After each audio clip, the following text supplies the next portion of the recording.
Ciao everyone, Ian again, and another installment of my Ian on Grapes video series here at the Indagata Wine Review. You know I love grapes, I love grape varieties. Today we're going to talk really about one grape briefly, because what I really want to talk about is one of the wines made with it, which is however not a mono variety wine. The grape is Sagrantino. Sagrantino is the most famous red grape of Umbria.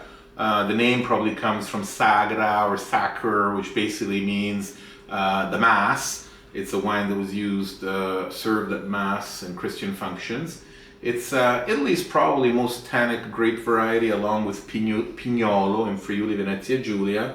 Sagrantino wines really are best at the very least 6 years after the harvest, and even 8 is probably even healthier.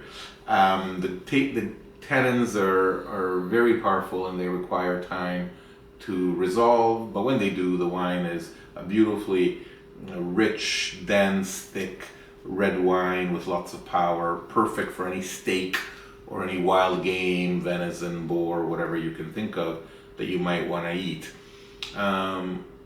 Historically, Sagrantino was grown around the town of Montefalco, a very beautiful medieval little town in Umbria.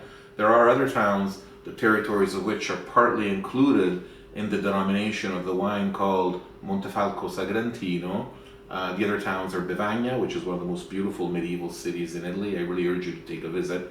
But there's other ones like Giano dell'Umbria and Castel Ritaldi and Gualdo Cattaneo. These are all little communes that are associated with Montefalco Sagrantino production. And just like the wines of Margaux and the wines of Pauillac are different, even though they're all Bordeaux, and the wines of Chambertin and Volnay are different, even though they're all Burgundies, it's the same thing with the Sagrantinos of these 5 communes I mentioned earlier. But the wine I want to talk to you about today is the second wine, if you will, of Montefalco. In reality, it might even be called the third. This is the Montefalco Rosso. This is one of Montefalco's best producers, Boccale. You can't go wrong with anything Boccale will do.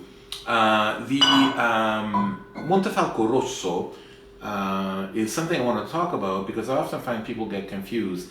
They think of Rosso di Montalcino and they think of a 100% Sangiovese wine, so they think, Montefalco Rosso will be a 100% Sagrantino wine, and that's not the case. Differently from Montalcino, where the Rosso di Montalcino is 100% Sangiovese, the Rosso di Montefalco is a blend, and it's a blend of Sangiovese, Sagrantino, and usually Merlot or Montepulciano, depending on what the producer does, sometimes all 4.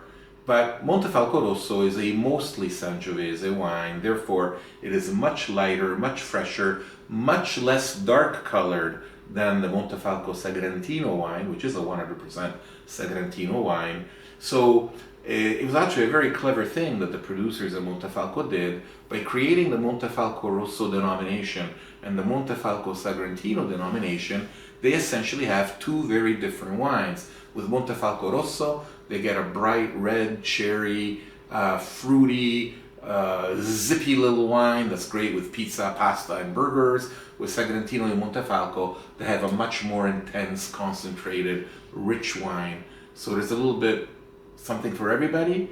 And right now, it's very exciting. Montefalco producers such as Boccale, but there's other ones too, are doing really great things. So if you haven't tried a Sagrantino wine, by all means, try a Montefalco Sagrantino. Make sure it's got a little bit of age on it. But if you want a wine for everyday drinking, your pizza, your burgers, your pasta, your hot dogs, grab a bottle of Montefalco Rosso. It's just a great everyday fresh wine. Think Valpolicella, think Chianti Classico, think Gamay. Great wine to have a lunch with. Cheers.